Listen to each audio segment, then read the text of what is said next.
네, 오늘은 또 마태복음 10장 계속해서 보는데 이게 10장 1절부터 나오는 내용이 12제자를 예수님이 부르셨죠.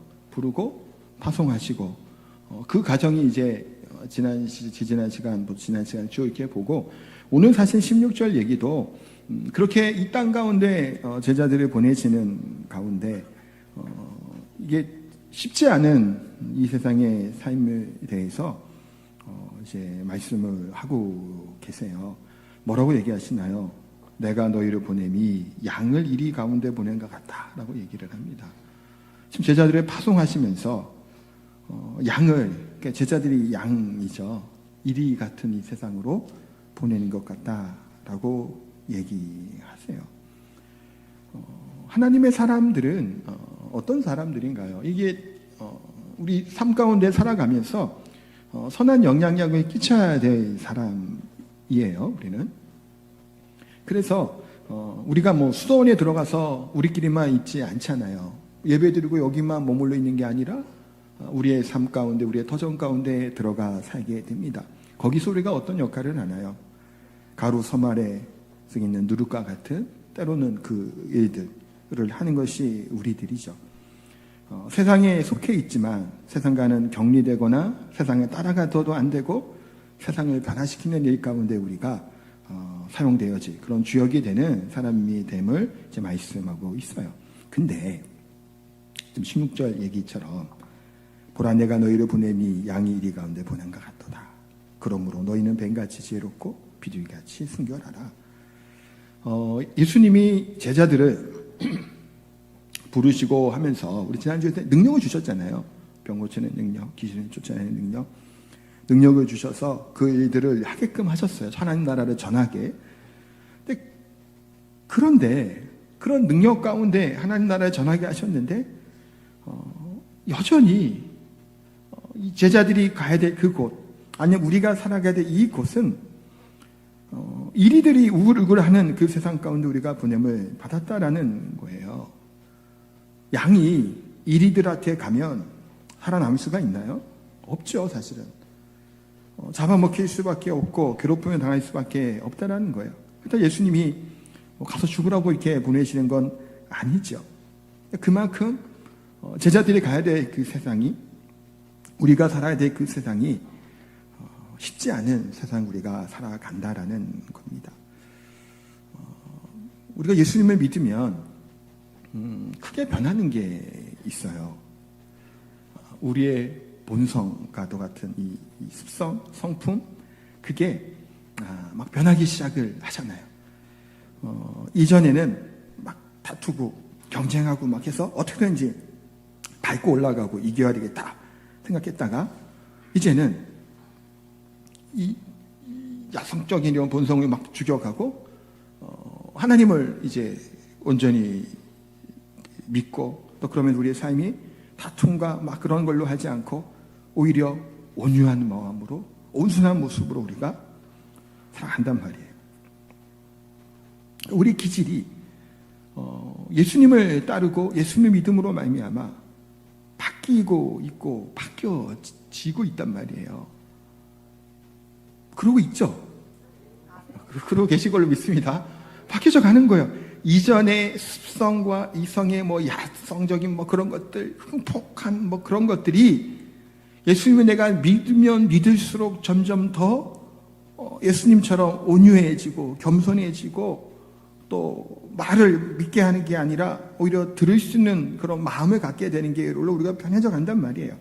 그래서 이사야 말씀처럼 사자들이 어린 양과 뛰놀고 독사굴, 그 아까도 우리 교동문 읽었잖아요. 그런 일들이 일어나게 되는 그 나라, 하나님 나라가 우리들 통해서 이 나라 가운데 임하게 되는 거예요. 누구를 통해요? 우리의 삶을 통해서, 이 공동체를 통해서 함께 뛰어놀고 함께 즐거워하는 그런 평화로운 나라가 우리 가운데 임하게 되는 거예요. 영원한 하나님 나라에서 그것이 결국적으로 이루어지겠지만 이 땅 가운데 하나님 나라 임했잖아요. 그렇기 때문에 이 삶 가운데 우리가 그런 삶의 모습으로 살아가게 있고 변해져 가는 거예요. 이전에 있었던 공격적인 성향들이 죽어지게 되면서 순한 양처럼 되죠. 그러니까 예수님이 양을 이리 가운데라고 했잖아요. 양처럼 되어가는 거예요. 그래서 이런 말이 있더라고요. 재밌는 말이어서 한번 제가 또 말씀드리고 싶은데, 하나님 말씀을 계속 잘 듣다 보면, 내 구조가 바뀐대요. 그래서, 이제 다른 사람의 말을 받아치잖아요. 때로는 이게 말할 때 받아치다던 사람이, 설교 말씀을 이제 들으면 자기의 가슴을 친다는 거예요. 받아치고 어떻게 하는 꼬투리 잡고 하던 마음이 아멘하고 순종하고 말씀을 들을 때마다, 읽을 때마다 내 가슴을 치며 하나님 앞에 통회하며 자목하며 나아가는 심령으로 바뀌어 나간다는 거예요. 그래서 우리 하나님의 사람들은 믿으면 믿을수록, 신앙이 깊어지면 깊어질수록 어떻게 좀 약삭빠르게 뭔가 하려고 그런 인생의 삶이 아니라 종격을 받아도 크게 같이 공격하지 않죠. 그래서 왜 양을 이리 가운데로 얘기하냐면, 보통은 기질이 강한 사람들이 있어요. 성향이 센 사람들이 있죠. 근데 약한 사람이 있어요. 그러면 보통 어떤가요? 약한 사람이 강한 사람에게 좀 공격당하는 일들이 사실은 생기죠. 좀 약하고 그러면 또 좀 이렇게 유순하고 하면 공격해요. 만만하니까요. 그런데 이렇게 말로도 공격하고 또 안 좋은 소리를 하고 막 그러는데, 그럼에도 불구하고 하나님 사람들은 어떻게 돼요? 대항하지 않잖아요. 같이 싸우지 않는단 말이에요. 그게 우리 하나님의 사람들이죠. 또 예수님은 이리 가운데로 보내셨단 말이에요. 왜 보내셨죠? 그들에게도 예수님은 선포하고 말씀하시기 원하는 거예요. 하나님이 너희를 사랑한다는 거예요. 이리조차도. 그들은 비웃고 조롱할 겁니다. 안 듣겠죠. 하나님에 대해서 얘기하고 해봐야 안 들어요.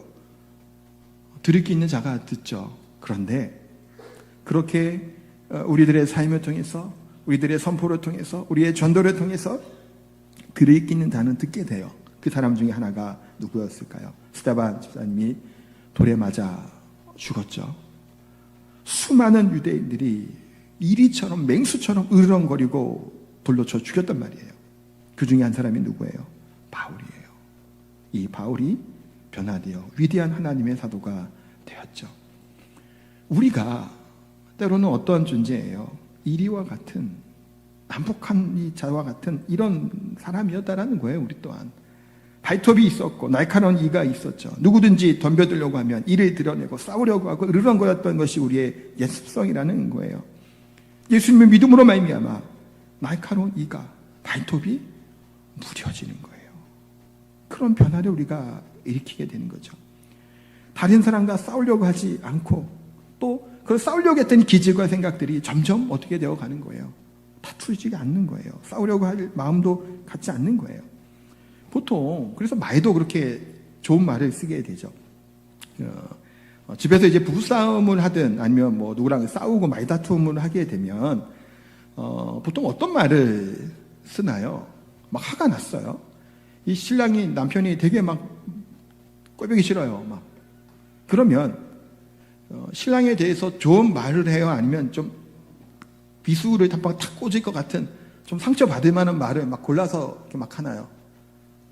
때로는 골라서 해요. 마음 아프라고, 힘들으라고. 그래야 싸움에서 이기잖아요. 좀 독한 말을 좀 내뱉어야 그 싸움에 상대방 상처를 받잖아요. 그런 마음으로 이 분노의 감정 것들을 절제하지 못하고 공격하려고 하죠. 그게 이 세상에서 살아가는 모습들이라는 겁니다. 그런데 예수님께서는 그런 제자들에게 뭐라고 말씀하셨어요? 너희는 뱀같이 지혜롭고 비둘기같이 순결하라라는 거예요. 두 가지 동물이 사실은 공통점을 얘기하기는 조금 애매한 동물이에요. 근데 뱀은 보통 지혜롭고 신중하고 분별력이 있다라고 고대 근동 지역의 속담처럼 쓰는 이 동물의 표현이에요. 그렇게 묘사를 해요. 성경에서도 뱀을 간교하다, 신중한 동물로 묘사를 하죠. 또 애국에서도 이집트예요. 성경 문자에 보면 뱀을 이제 지혜의 상징으로 여겨지는 경우들도 있습니다. 물론 이제 성경에서 뱀은 우리는 거부감이 많죠. 부정적인 동물이고 선악과를 따먹는 부분부터 해서 옛 뱀, 용 얘기할 때도 계시록에 보면 부정적인 동물로 나타나는 때가 참 많아요. 근데 오늘은 예수님은 뱀의 이 지혜에 대해서 이야기를 해요. 어떤 지혜가 있을까? 신중한 분별력, 민첩함을 가지고 있는 것이 뱀이라는 거예요. 그래서 위기의 순간에, 고난의 순간에 이것을 피할 수 있는, 벗어날 수 있는 이 뱀의 지혜를 가질 것을 이야기를 하는 거예요. 또 비둘기같이 순결하라라고 말씀하는데, 순결하라라고 하는 것은 일반적으로는 부패한 것에 혼합되지 않으며 오염되지 않은 순수한 상태를 가리키는 표현이기도 해요. 그러니까 뱀의 지혜로 이 무모한 핍박을 피하고 비둘기 같은 순결함으로, 순결하다는 얘기는 타협하지 않는 것을 또 의미해요. 그러니까 하나님의 말씀 앞에서 굴하지 않는 거예요. 타협하지 아니하는 순결함이 있어야 된다는 거예요. 다시 말해서 우리가 세상 가운데 우리가 때로는 드러나지 않죠. 그런데 막 크게 막 우리가 막 오버하면서 그런 사람이 아닐 수 있어요. 그러나 세상 사람들은 우리 그리스도인들과 함께 있으면 편안하다라고 얘기를 해요. 그런가요, 근데? 여러분들과 같이 있으면 안 믿는 사람들이 편안하고 좋다고 얘기하던가요? 그래야 되죠, 근데. 왜 그래야 되죠? 우리는 다른 사람들과 다르게 이 세상은 두세 사람만 모여도 악한 말과 험담을 막 쏟아내잖아요. 심한 소리도 하고. 근데 우리는 안 그러야죠. 네. 안 그런가요? 그런가요? 우리도 때로는 두세 사람이 모이면 험담하고 이런 소리 합니다만 우리는 안 그러려고 하는 사람들이죠. 정말 안 그러려고 하는데 안 되는 거예요. 잘 안 되는 거예요. 그때 우리가 하나님의 사람들이랑 만나고 얘기하고 교제하면 믿지 않는 사람들이 우리와 함께 대화하고 얘기하면 편안해야 돼요. 왜냐하면 우리 그리스도인들은 자신을 공격하거나 물어뜯거나 해코지 하려고 하지 않는다고 하는 생각을 가져야 돼요. 당연한 일이에요. 우리는 그들을 공격하거나 물어뜯을 사람이 아니잖아요. 순한 양과 같은 사람, 그렇게 변화되는 사람들이기에 그들과 다툴 이유가 없어요. 그러니까 마음 편안하게 우리를 만날 수 있어야 돼요. 근데 내가 있는 곳에 내가 불편한 사람이라면 그거는 양과 같은 모습으로 살지 못하기 때문이겠죠. 우리는 뱀처럼 지혜롭고 비둘기처럼 순결하라라고 말씀합니다. 그래서 여기에 대한 좀 더 중요한 또 의미 중에 하나를 더 살펴보면 이 뱀과 이 비둘기의 공통적으로 같이 지향하는 바가 또 있는 것 같아요. 그 중에 뭐냐면 뱀은 민첩성, 신중성, 분별 이런 말씀을 드렸잖아요. 비둘기는 순결이고, 순결을 먼저 얘기하면 순결은 성경에서 보통 순결을 얘기할 때는 뭐로 얘기하냐면 나뉘지 않는 마음, 오로지 신랑만 바라볼 줄 아는 태도를 얘기할 때 순결하다고 얘기해요. 그래서 우리 하나님의 사람들은 뭐라고 그래요? 순결한 하나님의 신부라고 그러죠. 오직 신랑만 바라보는 나뉘지 아니하는 마음이에요. 그러니까 이 두 가지를 합치면 어떻게 돼요? 오직 어떠한 환난과 어려움이 있을지라도 그것들을 분별하고 민첩하게 나뉘지 않는 마음으로 뭐만 붙들라는 거야? 민첩하게 하나님만 붙들라는 거예요. 하나님만 바라보는 믿음을 가져야 된다는 것을 분명히 말씀하는 거예요. 이 세상은 어떻다고요? 이리와 같은 세상이에요. 그때 우리는 무엇을 소망하고 무엇을 봐야 되냐라는 거예요. 하나님만을 바라볼 때 그 가운데 우리의 힘과 능력이 나오고 우리의 안식과 평안함이 있을 줄 믿습니다. 그러는데 어떤 일이 계속 이어지나요? 17절, 18절 쭉 이어지죠. 공회에 넘겨주겠고 해당에 채찍들을 당하고 총독과 임등 앞에 끌려가게 되고 막 그런 일을 겪게 될 것이라고 얘기해요. 뱀처럼 지혜롭고 비둘기처럼 순결하게 살아가야 되는데 그럼에도 불구하고 하나님 사람들이 어떻게 되는 거예요? 끌려가고 괴롭힘을 당하는 거예요. 핍박을 당하는 일이 생긴다는 거예요. 공개적으로 이와 같은 일을 겪게 됨을 이야기를 합니다. 때로는 개인적으로 나타나죠. 그러니까 제가 지금 계속 반복해서 얘기하는 중에 하나가 이거죠. 우리 하나님 사람들은 예수님 믿음으로 우리가 어떻게 돼요? 변화된단 말이에요. 변화되니까 이 변화되는 것들이 이 세상의 가족이나 동료들이나 이 사람들이 좋아하겠냐라는 거예요. 우리가 변화되는 것을. 어떤 면에서는 좋아할 수도 있을 것 같아요. 그러나 좋아하지 않아요. 우선순위가 바뀐단 말이에요. 하나님의 사람들, 그리스도인들의 우선순위는, 첫 번째는 우선순위는 누군가요? 누구죠? 좀 대답해 주세요, 이거는. 우리의 우선순위, 첫 번째 우선순위는 누구예요? 아들이에요? 딸이에요? 남편이에요? 누구예요? 하나님이에요. 이건 변하지 않아요. 우리 우선순위 하나님이에요. 그런데, 그러면, 남편 입장에서 내 아내가, 물론 많겠죠. 내팽개치면서 하진 않겠지만, 본인 생각할 때는 너무, 교회 생활을 너무 열심히 하는 것 같아. 그럼 어떤 마음이 들까요? 조금 불편할 수 있어요. 신앙이 별로 없거나 아니면 아예 없는 그런 가정인데 그런 일이 생길 수도 있죠. 또 제주도 같은 경우 특히 제사도 많이 지냈잖아요. 제사를 지낼 때 그런 문제 또한 때로는 입방아에 오르락 내리락 하는 거예요. 우리가 그런 고통을, 그런 괴로움을 때로는 당하는 거예요. 그때 예수님 뭐라고 말씀하시나요? 19절, 20절이요. 같이 한번 이걸 읽을까요? 너희를 넘겨줄 때에 어떻게 또는 무엇을 말할까 염려하지 말라. 그때에 너희에게 할 말을 주시리니 말하는 이는 너희가 아니라 너희 속에서 말씀하시는 이 곧 너희 아버지의 성령이시니라. 아멘. 자, 이런 일을 겪게 되고 또 넘겨지게 될 때 누가 말씀해 주신다라는 거예요? 성령님께서 말씀해 주시겠다는 말씀이에요. 우리 요한복음 볼까요? 15장 26절 같이 한번 읽겠습니다. 내가 아버지께로부터 너희에게 보내 보혜사 곧 아버지께로부터 나오시니 진리의 성령이 오실 때에 그가 나를 증언하실 것이요. 아멘. 성령님께서 오셔서 제일 먼저 하는 역할이 뭐예요? 그리스도를 깨닫게 하고 그리스도를 알게 하고 그리스도를 증언하는 일이에요. 그런 핍박과 환난 가운데서 너희를 도와주실 것이다 라고 분명히 말씀하는 겁니다. 그러니까 이리와 같은 세상 가운데 보낼 때 그냥 내버려 두는 것이 아니라 그렇게 끌려가고 어쩌면 앞에 서서 변호해야 될 때가 될 때 성령 하나님이 도와주실 것이라고 말씀하는 거예요. 그러면서 여기에 앞에 성령 하나님의 앞에 뭐를 붙였나요? 아버지라고 하는 말을 이야기하고 있어요. 아버지의 성령이시니라. 아버지 하면 우리 마태복음에서 아버지, 하늘의 아버지, 천부 하면 딱 떠오르는 말이 있죠. 너희는 무엇을 먹을까? 무엇을 입을까? 무엇을 뭐 할까? 염려하지 말라 그러죠. 그건 다 누가 구하는 거라고요? 이방인이 구하는 거다라는 거예요.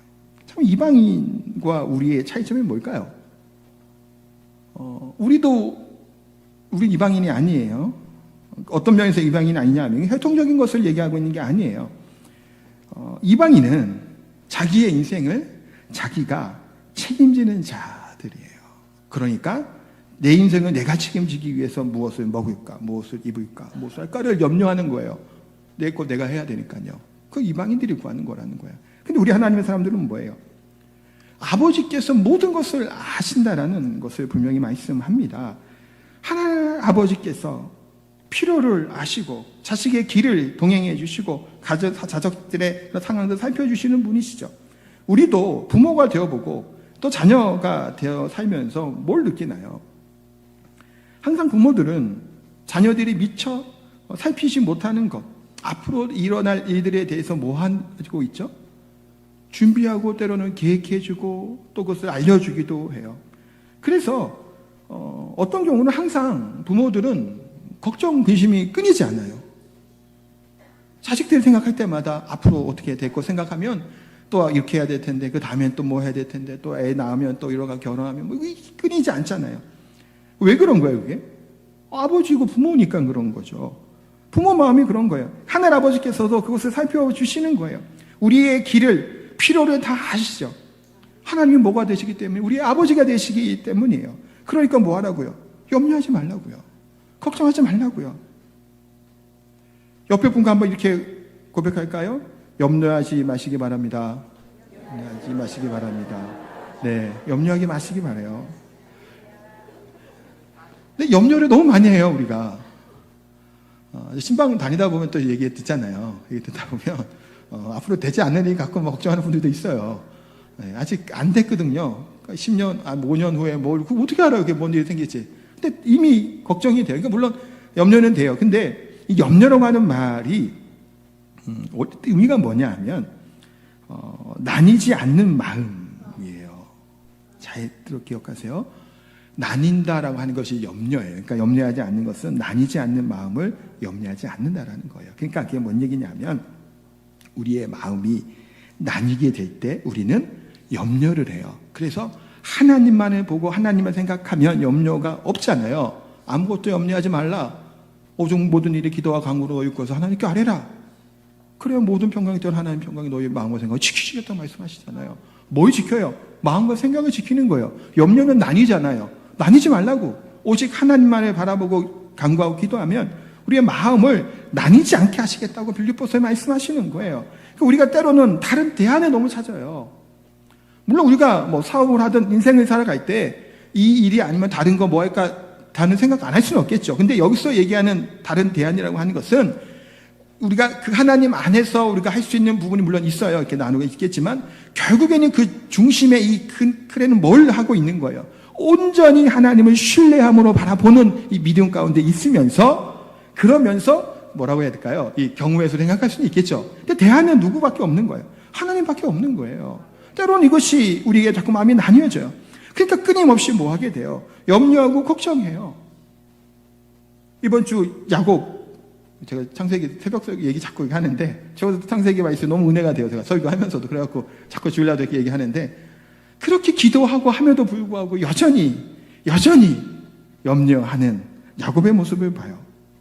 하나님을 만났는데 이스라엘로 이름이 바뀌었는데 그런데 염려하고 걱정하고 왜요? 마음이 나뉘는 거예요. 다른 방법을 자꾸 마련하려고 해요. 그게 누구예요? 우리 인간의 모습이에요. 우리 모습이 그대로 드러내 있죠. 그렇기 때문에 우리의 믿음과 신앙은 보이지 않을 때, 또 흔들릴 때, 그때 믿음이 필요하죠. 우리의 믿음의 근거가 확신과 다짐이 아니에요. 우리가 갖는 확신과 다짐이 우리의 믿음이 근거가 아니라 예수님이 우리 주님께서 약속하신 이 약속이 우리의 근거가 되는 거지 우리 그냥 그래야지 하고 다짐이 아니라고요. 하나님만이 우리의 근거가 돼요. 믿음의 근거가 된다는 거예요. 하나님의 말씀만이 우리의 근거가 됨을 분명히 말씀하고 있습니다. 그것들을 붙들며 살아가게 되기를 소망합니다. 그런데 장차 어떤 일이 또 당한다고 얘기하고 있어요. 형제가 자비가 자비 뭐 그 얘기예요. 아니 복음이 전해지고 예수님을 믿으면 평안과 기쁨과 은혜가 넘쳐야 되는데 가족들조차도 팔아넘긴다고까지 얘기를 하고 있단 말이에요. 아까도 얘기했지만 변화되어 있는 아니면 우선순위에 밀려 있는 그런 것들이 때로는 시기를 일으키기도 하고 때로는 질투를 유발하기도 해요. 그래서 아까 했지만 하나님이 가장 우선순위예요. 우리에게. 근데 믿지 않는 남편이 있어요. 그 남편에게 하나님이 우선이고 하나님이 더 사랑하고 더 좋아서 당신보다 막 그런 얘기를 막 앞에서 하면 될까요? 안 될까요? 미련한 짓 하지 말라는 거예요. 믿지 않는 남편에게 그 얘기하면 좋아할까요? 아니에요. 그러니까 지혜로워야 돼요. 제사 문제도 사실 때로는 그렇죠. 지혜롭게 대처를 해야 되는 거예요. 맞죠? 옳은 순결함을 가져야 돼요. 그래서 이 진리에 대해서는 양보할 수 없어요. 타협할 수 없고요. 그럼에도 불구하고 지혜롭게 이것을 행할 수 있어야 돼요. 그래서 때로는 이런 고난과 어려움 가운데 때로 우리가 22절 얘기처럼 미움을 받는다는 얘기예요. 22절에 참 읽으면 참 볼까요? 또 너희가 내 이름으로 말미암아 모든 사람에게 미움을 받을 것이나 나중까지 견디는 자는 구원을 얻으리라. 이게 너무 좀 그래요. 내 이름으로 모든 사람에게 미움을 받는데요. 와, 어떻게 해야 되나요? 근데 나중까지 견디는 자는 구원을 얻을 것이다라고 말씀합니다. 우리 하나님의 사람들은 때로는 그래서 왕따를 당하는 거예요. 예수님도 핍박당하고 죽으셨잖아요. 예수님의 제자들이 그 길을 걸어가서 당연한 일이죠. 자연스러운 일일 수 있어요. 근데 견디라라고 얘기를 해요. 이 견디라는 말이 뭘까요? 견딘다라는 것은 성실하다, 신실하다고 하는 말이에요. 그러니까 항상 그 위치에서 버티는 거. 눈이 오나 비가 오나 바람이 부나 뭐 하나 지켜나가는 거예요. 예전에 주례사 할 때 많이 들었던 말 아닌가요? 비가 오고 눈이 오고 바람이 불고 뭐 해도 신랑은 뭐 아내를 사랑하시겠습니까? 물어보잖아요. 뭘 요구하는 거예요? 신실함과 성실함을 요구하는 거예요. 아내는 남편에게, 남편은 아내에게. 하나님 앞에 우리가 예배드리는 이 자리를 지키고 있는 것, 견디고 있는 것, 그와 같이 할 것이 중요하다라는 거예요. 우리 하나님께서 우리에게 성실하신가 신실하신 우리에 대해 주셨죠. 최선을 다할 뿐만이 아니라 항상 최고로 성실하고 또 신실하게 우리에게 은혜를 주시는 분이 우리 하나님이신 줄 믿습니다. 그 하나님께서 그 절정으로 십자가에서 아들을 보내주시기까지 이 신실하심을, 이 성실하심을 보여주셨어요. 그 소망을 붙들고 살아갈 것에 대해서 말씀하고 있습니다. 이제 정리하면서 23절 하면서 이제 마무리를 할게요. 이 동네에서 너희가 박해하거든 저 동네로 피하라 얘기예요. 자, 여기서 우리가 잘 교훈을 얻어야 될 게 있는데, 그 뱀처럼 지혜롭고 비둘기처럼 순결하라고 하는 말씀에 어찌 보면 결론과도 같은 이야기예요. 무모한 것이 신앙이 좋은 걸로 우리가 때로는 좀 착각해서는 안 돼요. 물론 양보하지 못하는 이 앞에서 우리가 설 때가 있죠. 그것은 분명히 있겠지만 무모하게 하지 말라는 거예요. 뭐 하라는 거죠? 피하라는 거예요. 사도행전에 보면 바울 사도가 복음을 전해요. 그러다 때로는 핍박을 막 받잖아요. 유대인들이 막 핍박하고. 그럼 바울이 어떻게 했나요? 죽으면 죽으리라 그러고 거기서 끝까지 버텼나요? 아니에요. 도망갔어요. 표현이 좀 그래요. 도망가고 맞죠, 사실은. 피하여 갔어요. 강줄이 타고 도망간 적도 있어요. 몰래 밤에. 자기를 핍박하는 자들이 있으니까 피해서 다른 지역에 가서 또 뭐해서 거기서 복음을 전하는 거예요. 괴롭힘을 당하고 핍박을 받는 상황에서 바울이 내가 그들과 반드시 싸우고 그들을 굴복시키리라 라는 마음으로 싸웠나요? 아니에요. 그냥 다른 길, 다른 데로 가요. 이기려고 하지 않아요. 그 가는 곳곳마다 뭐가 세워지게 돼요?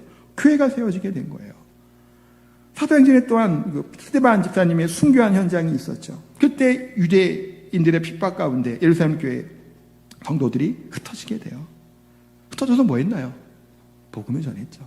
그들이 흩어진 곳곳마다 교회가 세워지고 복음을 증언하게 됐다는 거예요. 여기서 피하라고 하는 말은 도망가라고 하는데 이 초점이 맞춰 있기보다는 뭘 중요하게 여기는 복음은 계속 전해져야 된다는 거예요. 그럼에도 불구하고 어떤 환경에서도 그냥 가만히 있는 것이 아니라 어떠한 방법이든 복음을 전하는 것. 그래서 무모한 싸움으로 서로 감정을 상하게 하지 말고 다른 곳에 가서 복음을 전하는 것. 그것이 우리에게 주신 사명이라고 분명히 말씀하고 있습니다. 사랑하는 성도 여러분, 우리가 이처럼 우리의 삶 가운데는 지혜롭고 순결한 삶을 살아가야 돼요. 딱 이거다라고 얘기할 수 없는 상황이 많잖아요. 누구에게는 누구 이렇게, 이 사람에게 이렇게 나타나요. 그래서 아까 간증 드릴 때도 그 주의하라는 얘기를 드렸지만 다 달라요. 비슷하면서 달라요. 그러니까 우리가 뭐 해야 돼요? 지혜가 있어야 돼요. 하나님을 바로 아는 지혜, 또 하나님이 우리에게 주시는 지혜로 지혜롭게 잘 대처할 수 있어야 되겠죠. 뿐만 아니라 성실함으로 신실함으로 끝까지 견뎌내게 될 때, 그렇게 거룩한 백성으로 살아가게 될 때 우리 하나님께서 우리들의 삶을 통해서 하나님의 복음이 증거되게 되고 우리의 삶을 통해서 선한 영향력이 끼치며 지혜롭고 순결한 삶을 사는 저 성도님 다 되시기를 예수님 이름으로 축복하고 기도합니다. 찬양하겠습니다. 우리 아무것도 두려워 말라 함께 찬양합니다.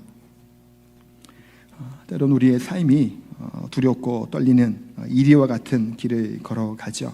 근데 우리 하나님께서 우리 아버지가 되심으로 우리를 지켜주시겠다고 약속해 주셨는데 찬양하면서 또 고백했으면 좋겠습니다.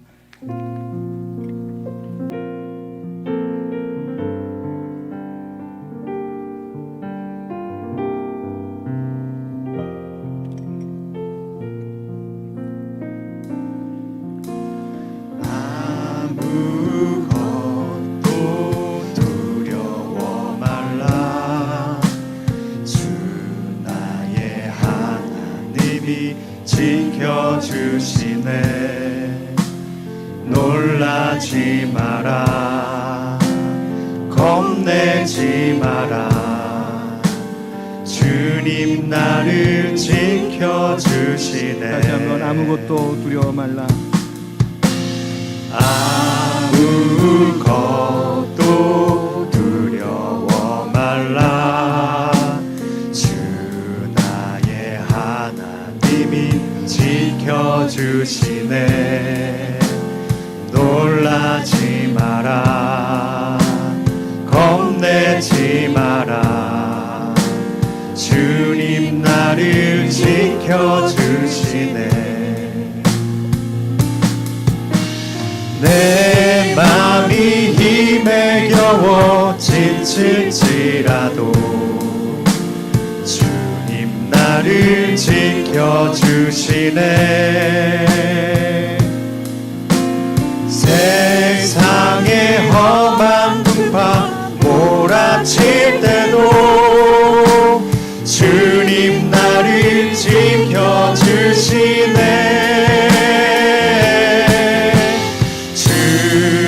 주님은 나의 산성, 주님은 나의 요새, 주님은 나의 소망, 나의 힘이 되신 여호와. 나의 산성, 주님은 나의 산성,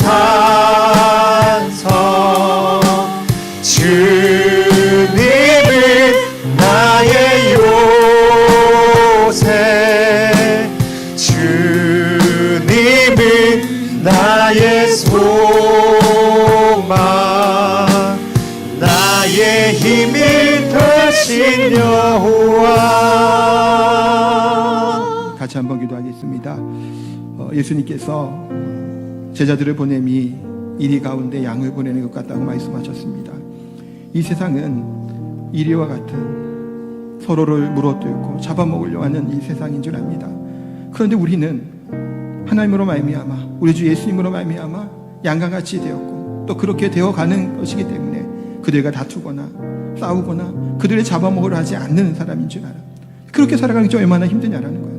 믿음으로 살아가는 게 얼마나 힘드냐라는 거예요. 똑같이 방법으로 살지 않기에 때로는 세상은 우리를 미워하고 시기하고 질투합니다. 그러기에 이 세상 가운데 두려워하지 말라고 말씀합니다. 겁내지 말라고 말씀합니다. 우리 하나님께서, 우리 아버지의 성령께서 지켜주시고 보호해 주시겠다고 말씀하셨습니다. 이 시간 기도 드릴 때 이와 같은 은혜 가운데 살아가는 우리가 하나님의 사람으로 또 믿음의 사람으로 믿음을 지키고 믿음을 삶 가운데 드러내는 삶을 살 때 때로는 힘듦이 있고 때로는 괴로움이 있고 때로는 고통이 있을지라도 하나님이 우리의 아버지가 되시기에 우리의 모든 것들을 살펴보시고 보호해 주시고 인도하시고 이끄실 분이시기에 두려워하지 아니하고 무서워하지 아니하고 오직 하나님만을 믿는 믿음으로 담담으로 평안함으로 살아갈 수 있게 달라고 말씀을 기억하며 합심해서 한번 기도하도록 합니다. 기도하겠습니다. 하나님, 이 시간을 합니다. 이 세상 가운데 양을 보낸과 같은 우리의 삶이 변화되어서 온전히 하나님을 세우며 찬양하는 삶을 살아갈 줄 압니다. 하나님, 오직 우리 하나님만이 그 가운데 우리를 지키시고 보호하시고 우리를 지키 선하신 하나님이신 줄 믿습니다. 하나님, 두려워하지 않게 하여 주시옵소서. 좌절하지 않게 하여 주시옵소서. 낙망하지 않도록 하여 주시옵소서. 으르렁으르렁하며 우는 사자같이 산깃죄를 두루 찾을지라도 우리 하나님 우리를 지켜주시고 함께하시고 우리의 길을 모든 것들을 준비하고 예비하시기에 하나님 구하지 않게 하나님 붙여주시옵소서.